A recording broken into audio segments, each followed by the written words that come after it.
রবিবার আগরতলা পৌর নিগমের ৪৩ নং ওয়ার্ডের উদ্যোগে এক অনুষ্ঠানের মধ্য দিয়ে মাধ্যমিক এবং উচ্চ মাধ্যমিক উত্তীর্ণ ছাত্রছাত্রীদের সংবর্ধনা দেওয়া হয়। এই অনুষ্ঠানে বিশেষ অতিথি হিসেবে উপস্থিত ছিলেন রাজীব ভট্টাচার্য। আগরতলা পৌর নিগমের ৪৩ নং ওয়ার্ডের উদ্যোগে আজ প্রতাপগড় স্কুলে এক অনুষ্ঠানের মধ্য দিয়ে মাধ্যমিক এবং উচ্চ মাধ্যমিক উত্তীর্ণ ছাত্রছাত্রীদের সংবর্ধনা দেওয়া হয়। এই অনুষ্ঠানে বিশেষ অতিথি হিসেবে উপস্থিত ছিলেন বিজেপি দলের রাজ্য সভাপতি রাজীব ভট্টাচার্য এবং পাবিয়াছড়া কেন্দ্রের বিধায়ক ভগবান দাস। এছাড়া ৪৩ নং ওয়ার্ডের কাউন্সিলর তথা ডেপুটি মেয়র মনিকা দাস দত্ত সহ অন্যান্যরা উপস্থিত ছিলেন। এদিন প্রায় ৬১ জন ছাত্রছাত্রীদের হাতে এই সম্মাননা তুলে দেওয়া হয়।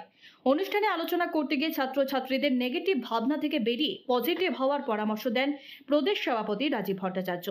সেই সাথে তিনি ছাত্রছাত্রীদের চলার পথ যাতে সুগম হয় এবং তারা যাতে সমাজের নাম উজ্জ্বল করতে পারে তার জন্য শুভেচ্ছা কামনা করেন।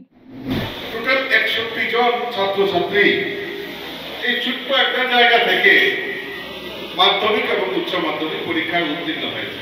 আমি তাদেরকে ধন্যবাদ জানাই।